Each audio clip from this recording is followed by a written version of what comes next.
Et avant de s'intéresser au point principal de cette réunion politique, le rapport d'orientation budgétaire, j'ai voulu vous présenter d'autres points qui méritent d'être écoutés. Au début du conseil municipal, les élus ont mis à l'honneur plusieurs personnalités, notamment un jeune homme qui fait parler de Sarreguemines dans le monde entier, Jan Schrub. L'athlète de l'ASSA, spécialiste de la course à pied, est en train de se construire un fabuleux palmarès. Il a notamment terminé 3e sur 10 000 mètres au championnat d'Europe d'athlétisme en 2022 et tout récemment, le 10 décembre, il a gagné en individuel les championnats d'Europe de cross-country à Bruxelles, ce qu'aucun autre Français avant lui n'avait réussi.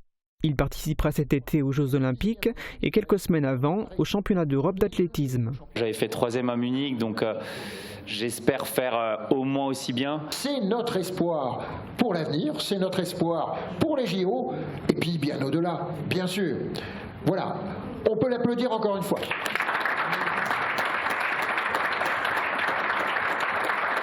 Au sein même du conseil municipal de Sarreguemines, dans les rangs de la majorité, plusieurs élus ont reçu une promotion et ils ont été honorés hier. Ils étaient déjà conseillers municipaux délégués et voient leurs responsabilités étendues, Marie-Thérèse Heimesmur et Jean-William Fischer. Ils n'étaient pas encore CMD et viennent d'être nommés à cette fonction, Jacques Marx, Dominique Willem-Massin et Alain Dan.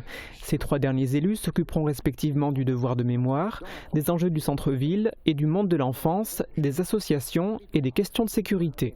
Une volonté de longue date a été décidée hier, la fusion au sein d'une même délégation de services publics de la gestion de stationnement payant sur la voie publique et dans les parcs en ouvrage.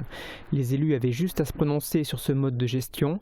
François Bourbeau s'est abstenu, Bernadette Hilpert a voté contre, cette dernière aurait préféré que la ville opte pour une gestion en régie. Un projet a également franchi une nouvelle étape, l'implantation souhaitée d'un bâtiment comme toi, destiné à héberger des personnes atteintes de handicap dans des logements inclusifs.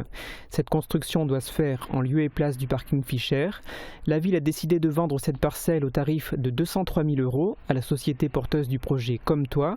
Les automobilistes vont-ils de ce fait perdre des places de stationnement ? On leur promet que non. À la demande de Monsieur le maire, nous allons recréer donc autant de places de parking que nous en perdons par la vente de cette parcelle. Oui. Et c'est-à-dire que dans l'espace rouge, de toute façon, il y aura aussi l'espace de stationnement de l'établissement lui-même. Oui, donc, je veux dire, globalement, la capacité de réponse sur le secteur sera absolument identique, voire améliorée, puisque nous optimisons tous les espaces qui aujourd'hui sont inatteignables ou peu utilisés à l'arrière, même sur de l'emprise qui nous appartient. Donc, voilà, on rationalise vraiment l'espace. Hier soir, il n'y avait finalement qu'une toute petite quinzaine de points à l'ordre du jour et pourtant, le conseil a duré plus de 3 heures. Alors explique-nous pourquoi. Eh ben, tu as l'habitude de le dire, en début d'année, qui dit début d'année dit budget et dit ROB ou rapport d'orientation budgétaire.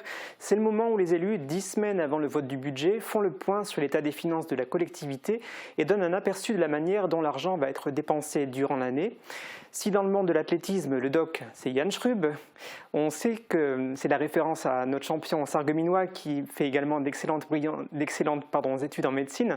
En matière de finances, à Sarreguemines, le doc, ça pourrait être Jean-Marc Schwartz, le premier adjoint au maire de Sarreguemines. Il est en effet passionné par les chiffres et a notamment travaillé dans sa carrière professionnelle au Auberg, le centre de médecine physique et de réadaptation. Je vous propose donc d'écouter notre doc parler des finances.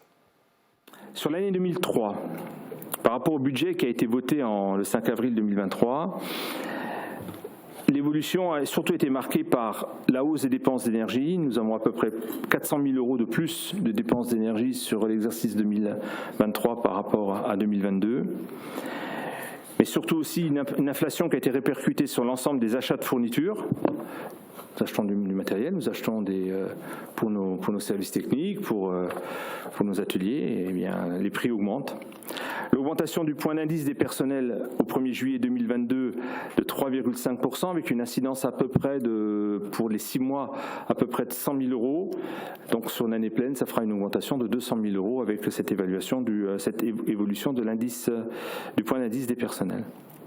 L'incertitude des marchés bancaires, là encore on a eu l'occasion d'en parler l'année dernière. des taux d'intérêt à 0,6, 0,7, 0,8%. Vous savez aussi bien que moi, tout le monde le sait aujourd'hui, c'est de la vieille histoire.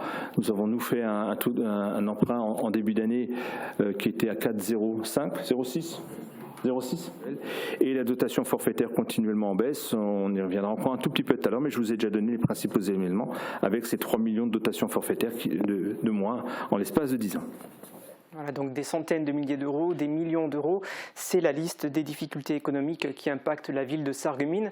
Vous vous en êtes rendu compte, cette liste est longue, mais dans le long exposé qui a été présenté hier, on retrouve quand même, en cherchant bien quelques points positifs, le fonds de péréquation intercommunale est plus faible que par le passé.